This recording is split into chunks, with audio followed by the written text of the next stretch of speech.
Eto nga ho, ayan, sabi ko, may ibubulong ako sa inyo. No? May hakbang si Trillanes bukas about kay Pulong. Yari sila, mga kababayan. Mapapahiya ho sila. Alam nyo ho, mga bossing, nung isang araw, meron tayong na-vlog. Meron ho tayong naipakita. Napakalat ng mga DDS na peking balita ho, na fake news. Naku, kaya ang Congress sabi kailangan magpulong-pulong tayo, kailangan magkaroon tayo ng hearing patungkol dito sa mga ginagawang mga pagbabalitang walang katotohanan. Lagi naman po mga DDS dyan. At ito po ang sample, mga kababayan. Sabi dito, Hello, Antonio Sani Trillanes. Can you please confirm the veracity of this statement? Kasi po dito sinasabi, mga bossing, no?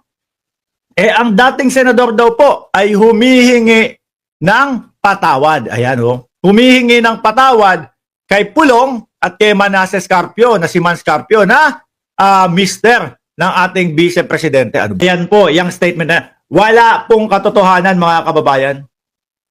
Hindi daw po totoo yan, mga bossing. At bukas nga po, abangan nyo to doon sa mismong page ni dating Senador Trillanes, mga kababayan. Dahil po, doon nyo malalaman kung ano po ang katotohanan. Sabi dito, statement of former Senator Antonio F. Trillanes about settlement of libel damage cases filed against him by Congressman Paulo Duterte and Manasseh Carpio. Hindi daw ho pinirmahan ni Congressman Pulong, hindi tinanggap ni Congressman Pulong at ni Attorney Man Carpio yung apology o yung public statement ni Trillanes. Pero ang totoo, mga kababayan, bukas din nyo malalaman.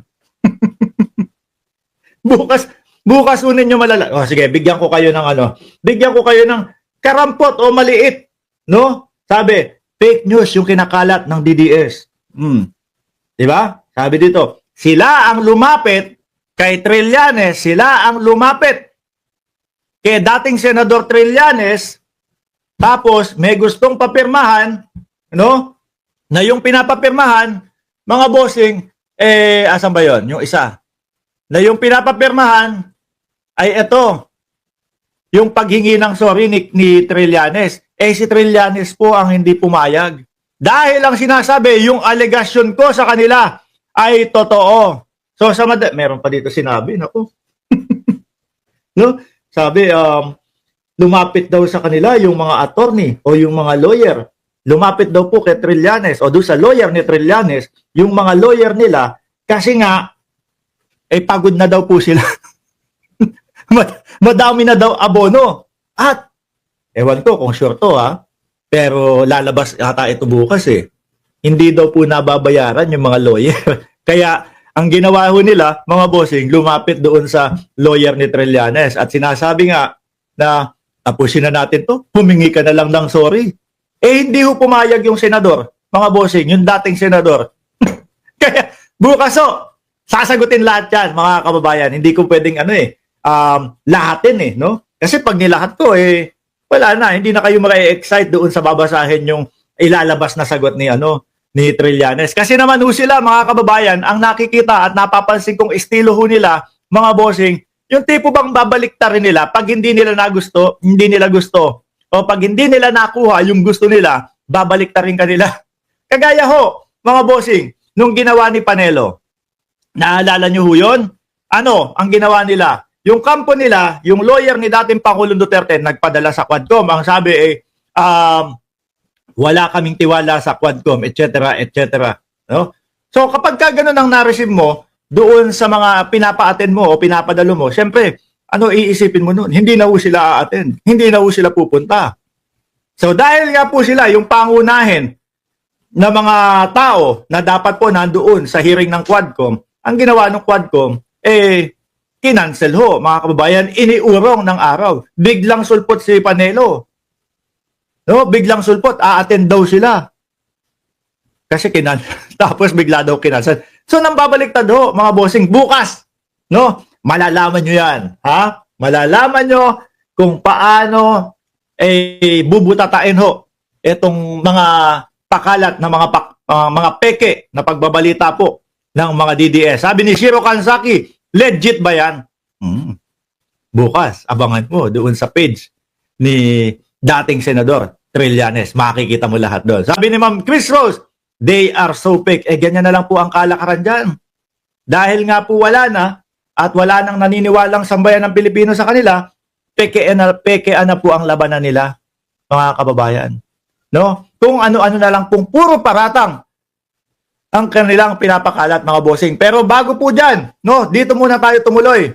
Kumbaga, bago tayo lumipat, eto muna tayo, kumain muna tayo. No? Masarap yung pagkain, ho, mga bossing. Saan? Dito, sa Walang Gutom. At si Sir, hello.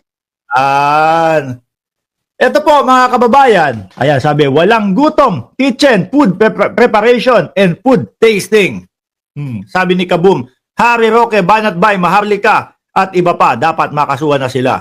Nag-aabuso na sila. Sabi ni Kaboom. Dito muna tayo, mga bossing. Kung ikukumpara nyo ho ito sa Duterte's Kitchen, mga kababayan, yung Duterte's Kitchen, sa gilid lang ho ng bangketa inilalagay yun no? Anong pagkain doon sa Duterte's Kitchen? Yung isang nakita ko, lugaw. Ang hilig nilang magsabi na puro lugaw, tapos yung mga pakain pala nila, lugaw. No?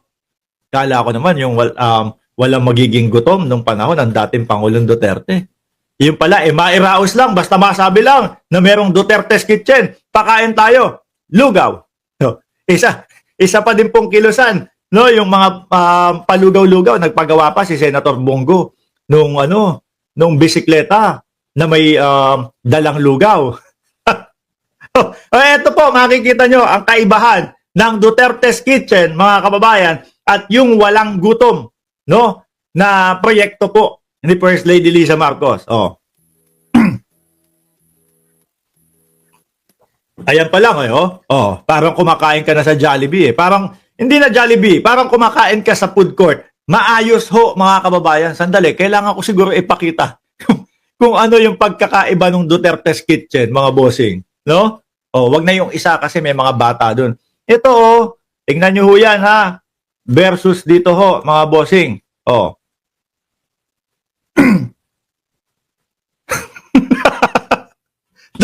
Duterte's Kitchen. Ano kakainin dyan? Pantalon, maong.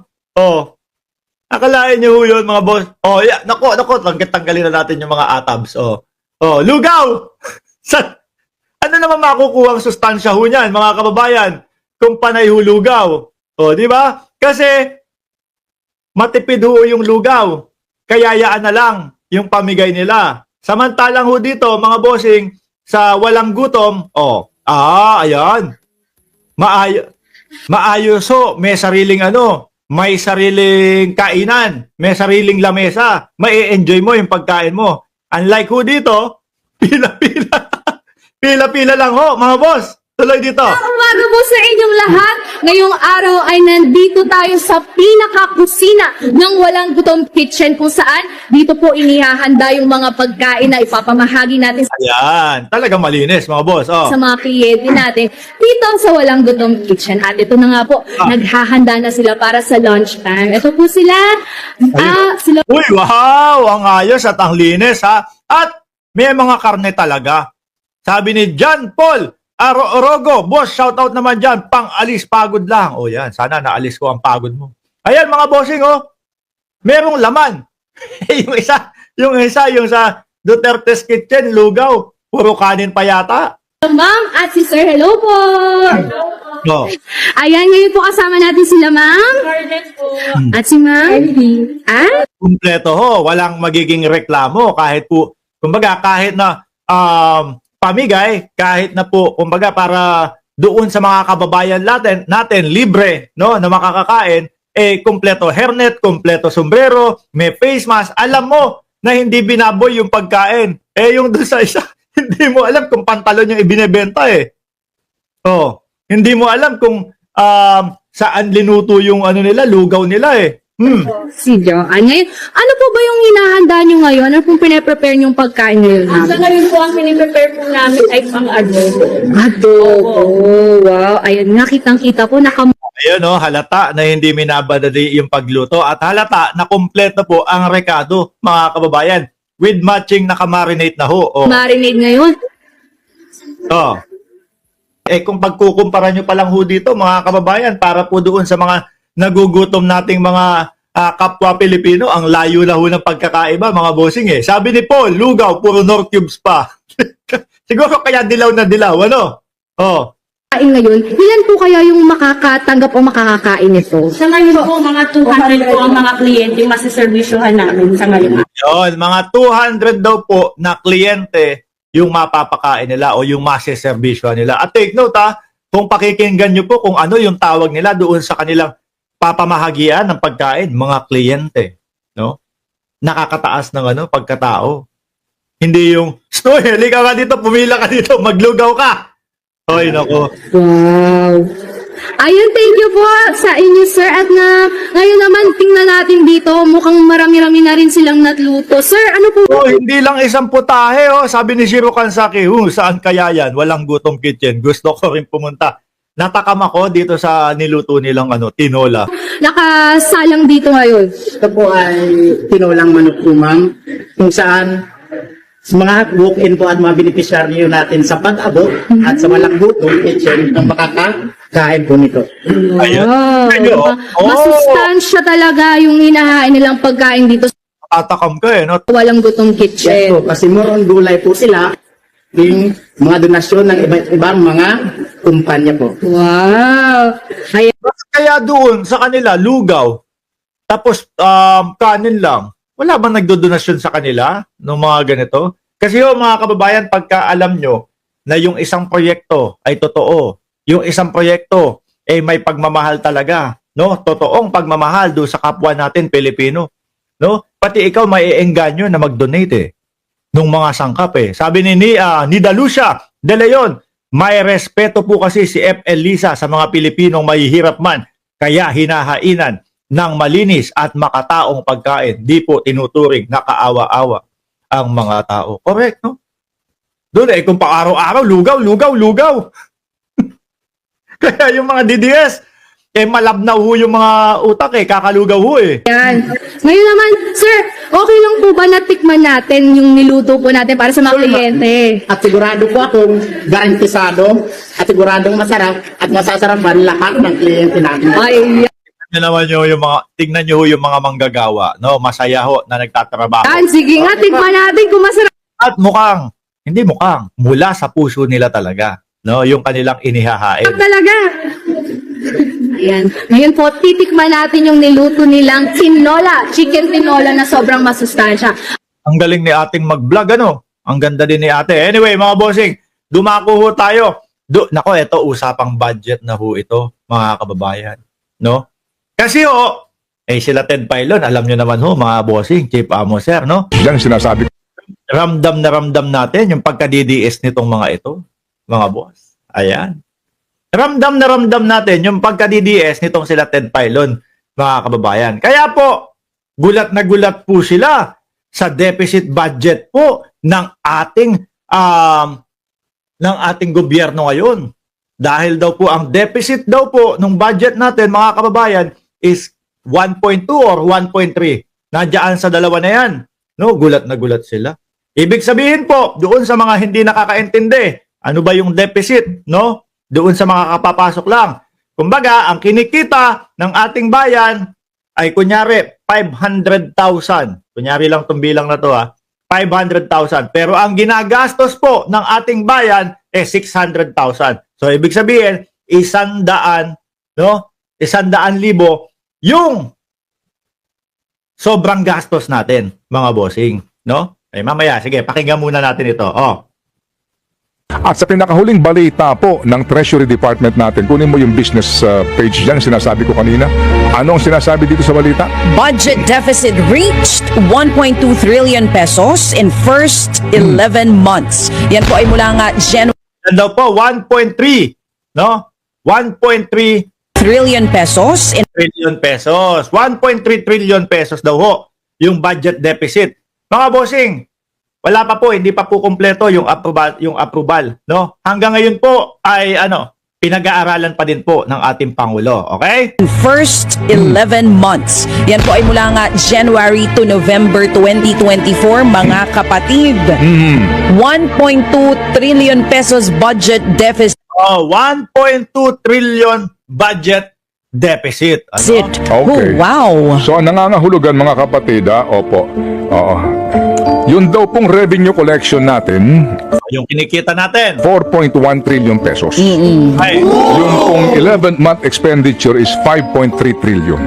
Kaya yung gastos natin. 1.2 trillion ang ating deficit. Tama. So we're spending so much doon sa ating kinikita. Oo. And- Sobra ang ginagastos natin sa kinikita. okay, so Lagi naman po yan, mga kababayan. At matagal na din po na ganyan talaga. Dahil nga po, mga bossing, bumagsak po ang ating bansa, no? Kaya kailangan po muling iangat natin. Pero, sasabihin nyo, good job pala ang ating Pangulo. No? Masasabi nyo po, good job pala ang ating Pangulo. Kasi 1.2 trillion ang deficit na lang. Ano ho? Tuloy. basically po dito talaga kinakailangan magtipid, di ba? Inday Sara, narinig mo yung sinabi. No? Kinakailangan magtipid. Hindi pwede yung 2 bilyon na hingi ng ano tawag diyan? Nahingi ng pondo, no? 2 bilyon tapos ayaw ipaglaban. Tapos mamukat-mukat mo yung kwentada ng Congress at ng Senado dapat 730 million lang ho. Yung nauukol o dapat na pondo ng Office of the Vice President. Ang tanong, yung 1.3 billion na sobra-sobra po, saan punta yun? Kasi base sa kanila, yung 1.3 pumapasok ho doon, mga kababayan, yung merong mga doble, no? Dobleng trabaho, kagaya ng trabaho ng mga DSWD, etc., etc. So, sabi nga ho, dapat magtipid. Kung may DSWD na tayo, na tatrabaho para doon, bakit kailangan pa ng Office of the Vice President? Ano ho? Bakit kailangan pang humingi? Tapos magtipid. 100 million ang mapupunta doon sa advisor ng Vice Presidente. Halos 5% po, mga kababayan. Ng ano yun? Ng 2 billion na budget. Yung po ba ang pagtitipid? No, bossing? Tama ba ako? Eto, bakit ko nasabi na mapapasabi kayo na, good job pala ang ating presidente ngayon? Dahil ho dito, mga kababayan, tatanggalin ko ito at ipapakita ko ho sa inyo ulit ito. No? At para po doon sa mga hindi nakakaalam, matagal na naman po at lagi pong may deficit at kailangan po talaga na umutang ng ating bansa. Mula po kay dating Pangulong Duterte, umuutang na po at lagi pong may deficit ang ating bansa, mga bossing. Kaya nga po sinasabi natin lagi, kailangan magtulong-tulong tayo upang sa ganon, maiangat natin ang ating bansa. Pumasok ang turismo, pumasok at, paano mo naman nasabi yan? Sabi ni Buddy Tuclin, bobo ka ba sir o talagang tanga ka lang? Paliwanag mo. Hindi kami tumatanggap ng walang paliwanag dito. Kung ganyan lang, paliwanag mo. Di ba? Kasi ang mga DDS, mga bayan, ganyan, sasabihin, wala kang alam. Pero hanggang doon lang yung kanilang kayang i-comment. Yung pagpapaliwanag wala na. Sa next life na ho nila yun, kayang ipaliwanag. Duterte administration exceeds budget deficit ceiling. No, 2018 ho yan. Baka sabihin nila, COVID yun ah. Bago mag-COVID pa yan. Eto pa, mga kababayan. Ito ang malala ho. Nasaan ba yun? Ito ang malala, mga boss. Ito. Nasaan ba? Wait lang, ha? Ito. Uy, ito. 2021. PH, Philippines ends 2021 with a record high 1.67 trillion budget deficit. Duterte ho yan, mga kababayan. Ha? Kung i-round up mo, 1.7 trillion ang deficit, mga bossing. Di ba dapat yan yung mas kagulat-gulat, Ted Filon? Malamang kapag isinama mo ito diyan sa vlog ninyo, malamang, siyempre, mas malaki pala yung sa dating Pangulong Duterte kesa naman ito ngayon. So, bumababa na ho, mga kababayan. Ano ibig sabihin nun? From 1.7 trillion na deficit, mga bossing, kahit papaano po, yung ating ekonomiya, yung ating bansa ho, umaangat ho, mga boss. Ano? Sabi ni Buddy Tuclin, kayo dapat magpaliwanag kung bubo naman. naman palang paliwanag. Oh, puro ganun lang, oh. Bobo ka, no? Mahina ang kokote mo. Wala naman palang paliwanag, oh. Mahina talaga. Alam mo, buddy, pinatunayan mo lang sa amin na utu-utu lang talaga ang mga DDS at wala talagang alam ang mga DDS, no? Makarinig yan. 1.2 trillion ang deficit ni Bongbong Marcos. Biglang react na huyang kahit hindi alam ng mga kokote nila kung ano yung ibig sabihin. Diyos ko, naghihirap na ang ating bansa. Diyos ko, talaga si Bongbong Marcos pahirap. Ganun ang mga style niyan. Ano? Diyos ko, nako, eto, tingnan mo na naman yung balita kay Bongbong Marcos, 1.3. Samantalang doon sa iniidolo nila na sinasabi nila, maganda ang buhay ng panahon ni dating Pangulong Duterte, 1.7 trillion ang depisito. At eto pa ho ang kagandahan, mga bossing. Kung naalala nyo po, no, siguro may 2 linggo na yung vlog natin. Ipinakita po ng balita na halos kakarampot na lang po, no, doon sa inuutang ng ating Pangulo, yung hindi nababayaran. Ibig sabihin, sa madaling salita ho, umuutang, pero bago matapos yung taon, nababayaran ho, mga bossing. No? Si dating Pangulong Duterte, nabayaran. Nabayaran ba? Or bahala na? No? Nabayaran ba? O bahala na yung susunod na administrasyon? Problema na nung susunod na administrasyon yan. Basta inutang ko to. Sila na bahala dyan. Tingnan nyo, wala nang maikomento si Buddy. Oh. Basta alam namin na bayaran kayo. Ang ganda na lang po. Pag corner na, mga bossing, iyakan na yan, ngalngala na yan. Bayad ka! Nasaan ng 20 pesos na bigas? Ganun na ho. Napapansin nyo kung ano estilo ng mga DDS? No? Babanat yan. Mahina ang kukote mo. Ganito, pag pinag-explain natin, walang sasabihin. Alam namin, bayaran ka. Nasa ng 20 pesos na bigas. Hanggang doon lang ho sila. Kaya ho, yung mga piso-piso comment nila, hanggang dyan na lang ho eh. No? Kasi hindi ho marunong at hindi kayang sumabay doon sa ating mga tinatalakay. Masaklap ba to, buddy, oh? Tingnan mo. PH ends 2021 with record high 1.67 trillion budget deficit. Tapos medyo, kumbaga, Magtipid. si Pylon medyo, kumbaga, parang dismayado pa sa ating presidente kasi 1.2 trillion yung deficit eh, oh. Sa pinakahuling balita po ng Treasury Department natin, kunin mo yung business page dyan, sinasabi ko kanina. Business page, oh. Anong sinasabi dito sa balita? Budget deficit reached 1.2 trillion pesos in first 11 months. Yan Kaya dahil siguro, dating Pangulo na yan, wag na nating isama. Ano? Kasi pag sinama nyo ho, pag kinumpleto mo, naglagay ka, pati nung pangkasalukuyan at yung mga nangyari dati, sinabi mo ho, ganito, sa dating Pangulong Duterte naman po, umabot ng 1.7 trillion ang deficit. Kawawa.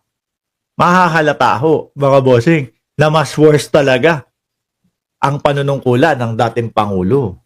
PH end, uulitin ko ha, 2021 with record high 1.67 trillion budget deficit. Sino ang Pangulo ng 2021? Dating Pangulong Duterte. Nababayaran ba yung kanyang mga inutang? Base po doon sa mga balita, hindi daw ho. No? Ang ating Pangulo, hahalukayin ko pa po ba yun? Hindi na, kasi tingnan nyo na lang po doon sa ating mga huling vlog na talagang nagbabayad po ang ating gobyerno ngayon nung kanilang mga inutang. So, maaari at posible ho, mga kababayan, na kung umutang ngayon, nabayaran nila ng buwan pa lang ng Oktubre yung inutang, pwedeng mangyari na yung Nobyembre at Disyembre, pambayad naman doon sa mga inutang ng dating Pangulong Duterte para mababawasan naman. Ano ho? Sabi ni Bro Banati, utang ni BBM 1.4 trillion 2024 pa lang. Ay, bayad na nga yung utang na yan. Hindi mo pa ba nakikita? Gusto mo ng kasagutan dyan? Bumalik ka doon sa ibang mga vlog namin. Hanapin mo dyan. Utang ni BBM. Unti-unting nabayaran hanggang sa bago matapos ang taon na to, 0. Ha? Yung kay dating Pangulo Duterte, alaus! Nako, kayo talaga. No? Pipili na lang kayo ng leader. Hindi nyo pa pinag-aaralan ng maayos. Hindi nyo pa pinipili ng maayos talaga. Basta-basta na lang yung mga pagpili ninyo.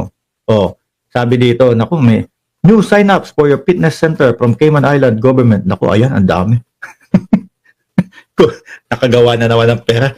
Si Mark Ramos. O, mamaya na yan. No, linggo naman niya yun. Wala akong trabaho. Madami. Madami ho kasing ano tawag doon? Madaming New Year's resolution. Kaya po yung gym natin ay madami pong sa sign up. Anyway, mga boss, pang ilan ito ang maganda. Ito ang maganda. Susunod ho natin. House Leaders 6 probe on fake, malicious social media content. Sabi ni Jordan G. Bossing payment ngayon. Payment na yon. Sandali nga. Diyan lang kayo, ha? Sandali lang. Payment na pala. Nagbayad. Nako. Nagbayad na o magsa-sign up pa lang. Kasi si Jordan G nangangalaga din. So, siya yung nag-aasikaso nung natin sa gym, mga bossing, kapag yung mga email. Sandali nga. Payment na yon? Bigla namang, magbabayad na. Saan ba yun? Wait lang, ha? Si Tara Bu. Oh. Okay. Oo nga, Okay. Kaching. Kaya yung mga nagsasabi kasi dyan, nabayaran tayo, meron tayong maliit na negosyo. No, napakaliit to, mga boss. Eto. House Leader 6 probe on fake, malicious social media content. Sino po ba yung mga ganyan lagi? No? Sino po ba yung mga nagpapakalat ng mga fake news lagi, mga bossing? Diba mga DDS? Diba? Yung pakalat nilang fake news kay Senator Antonio Trillanes na humihingi ng tawad. Walang katotohanan. Bukas maririnig niyo yung mga yan. Ang sagot ni dating Senador Trillanes. Basahin ho natin ito, mga boss. Sabi dito, House Resolution number 2147 introduced by Representative Aurelio Dong Gonzales Jr., David J.J. Suarez. Ito yung favorite kong Congressman, si Suarez. Manuel Jose Manix Dalipe, Marcelino Libanan, Robert Ace Barbers, Bienvenido M. Abante. Isa pa yan, si Congressman Abante. Favorite ko yan, Kaya kayong mga taga Maynila, huwag nyo kakalimutan yan. Isa sa matapang sa Quadcom yan, At Joseph Stephen Caraps Paduano. Si Paduano naman, binabatikos ng mga DDS na, kumbaga, si Paduano hindi na makakabalik yan sa Congress. Talaga hindi makakabalik, mga boss. Bakit? Hindi naman tumatakbo. Authorizing the Committees on Public Orders and Safety Information and Communication Technology and Public Information to conduct a joint inquiry. Naku, madaming mapapatawag dito. Madaming mapapatawag dito. Hopefully, wag naman po si Mark Ramos. Kasi hindi nila inaalaw yung hindi hindi ho nila inaalaw yung Zoom yata Sabi, gusto ko to. Henry Pepito, PI mo, tumahimik ka, ipatumba. Naku, ipapatumba tayo. Ipapatumba tayo ng mga DDS. Uy! Hindi ba kayo kinakabahan? Paano bang patumba? Pagilid na pagganon? O pagilid itutulak ba? Tatalisude? Ano ba gagamitin? Sa pagpapatumba ninyo, Diyos ko. Simula ho nung nag-vlog ako, mga kababayan, kung naaalala ko, siguro 2021, nag-umpisa akong mag-vlog. At umabot na po nga tayo ng halos 3 taon, mga bossing. At aabot na tayo ng 400,000 subscriber. Araw-araw ho, mga kababayan, nakaka-receive kami. Hindi lang isa, hindi dalawa. 5, 6, 7. Sa gusto, ipatumba kami, mga bossing. Yung mga influencers, yung mga vloggers na nagtatanggol at dumidepensa po sa Pangulong Bongbong Marcos, halos karamihan ho yan, nakaka-receive ng pagpapatumba. Hanggang ngayon po, eto, nakatayo pa din kami. Magagalit. Uy, gagalit ka, mumura ka pa dyan. Halatang nakuha mo yan kay dating Pangulong Duterte, Gagalit ka ba kasi pwedeng makasuhan yung mga vlogger nyo? Ano sabi dito? Whereas Republic Act number 10175, otherwise known as the Cybercrime Prevention Act 2012 was enacted to address the misuse, abuse, and exploitation and information and communication technology. Kasi ho sila, mga kababayan, talagang inaabuso ho nila ang social media. Tayo ho, nakakita na ho ba kayo ng content natin na hindi ho hango sa mga balita? Na hindi ho hango doon sa mga malalaking, sa mga mainstream media? No? Karamihan po ng ating ibinabalita, ibinalita na po, mga kababayan. No? Ibinalita na ho ng mainstream media at nire-reactionan lang natin. Sabi ni Bro Banati, ay, umiiyak din pa to. Tahimik kayo nung panahon ni PRRD. Oo! Di pa ako nagbablog nun eh. Hindi pa ako nag-uumpisa nun eh. Oh, nag-umpisa naman ako yung mag-e-election na ng 2022 eh. Di ba? Tahimik pa talaga. Ngayon, ngaw-ngaw kayo ng ngaw-ngaw dahil walang striktong pamumuno. Ay, sabihin mo yan doon sa mga DDS vlogger. No? Kung ano-anong mga paninira. Di ba kayo nga nagpauto kayo doon sa sinasabing si PBBM bumabatak yan, bangag yan. Di ba utong-uto kayo doon? Yung i-edit nila, igagano nila yung panganang Pangulo, uuslim pa ganon. Tapos kayo naman, oo nga no. Oh, ngiwing-ngiwi yung Pangulo. Pero alam nyo, sa kukote ninyo, na inedit lang yun. Kayo, ano tawag nyo dun? Uto-uto. Di ba? No, alam nyo nang inedit lang, pero kayo, pinapaniwala ako sarili ko eh. Bakit? Kasi Duterte ako. No, tagal ko ng Duterte. Ano naman, kung bumaliktad ka, kung mali na yung nakikita mo, hindi nakakahiya eh. Araw-araw nagpo-post ako sa Facebook ko.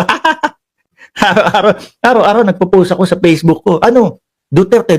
Tapos bigla akong babaliktad. Hindi po kahihiyan yan. No? Ibig lang pong sabihin yan, pagmulat no, ng inyong mga mata kung saan talaga yung tama. Yun. Oh, yung mga social media influencer ninyo, yung mga vloggers ninyo, alam nyo na puro fake news yung pinapakalat. Ano ginagawa nyo? Hey, sige, sulsul tayo. Maniwala tayo. Para mapabagsak natin ang Pangulo. No, wala na eh. Nakakahiya kapag tayo yung bumagsak. Tingnan nyo yung mga nangyayari sa inyo. Pinagtatawanan kayo ni Rebiton. Yung mga nangyayari sa inyo doon sa EDSA, pinagtatawanan ni Rebiton. Di-17 na lang daw kayo doon. Oh. Diba? Tapos yung poon nila may pa-joke-joke pa daw. Pagkasablay, mga bossing, kunyari sablay yung sinabi. Biglang babanat si Panelo, hindi nyo naman kilala yung dating Pangulong Duterte. Karamihan na sinabi niya, biro lang. Di ho ba? Oh. Sabi ni Nes, Kakabsat TV, tahimik nun kasi pag nagsalita ka tungkol sa Duterte, tegi ka, pati pamilya mo. Oh. Di ho ba? Kayo talaga, mga DDS. Tuloy natin to. Where the rapid growth of social media platform, kasi hindi ho itong mga pinapansin ng gobyerno natin, no? Ngayon po, nakakaalarma na po, mga kababayan. Yung mga pagbabalita nila, mga bossing, na walang katotohanan, inililid po ang ating sambayanan ng ng mga maling impormasyon. Pero ang totoo yung kay VP Sara, di ba? Sabi niya mismo doon sa kanyang press conference na patay yung ilaw kasi pinatayan daw po sila ng ilaw pero nasa loob ng switch ng kwarto nila yung ilaw. May inutusan na daw po, ipapategi ko si Bongbong Marcos, si Lisa Araneta Marcos at si Martin Romualdez. Yun ang totoo. Mismong galing po sa ating Vice Presidente. Patuloy. Whereas the rapid growth of social media platform has allowed the dissemination of content that can mislead the public. Diba? Damage individuals. Reputation. Erode trust in institution. And disrupt public discourse. Dito nang alam nyo ho, mga kababayan, para ho sa akin, no? Kung sasabihin nyo po na yung mga vloggers na nakasuporta po kay PBBM o nakasuporta po sa ating gobyerno ang nagpapakalat ng fake news, mahirap pong ipaliwanag nila yan. Bakit ho? No? Kasi ho, nauubos na yung oras namin doon sa mga pag-debunk ng mga pagpe-fake news nila. Ubos na ho yung oras namin doon sa pagre-research, no? Kung ano ba ang tama, kung totoo ba yung kanilang mga sinabi. Paano pa kami gagawa ng fake news? At karamihan ho, nung aming mga binibigyan ng reaksyon, galing po sa mga mainstream media.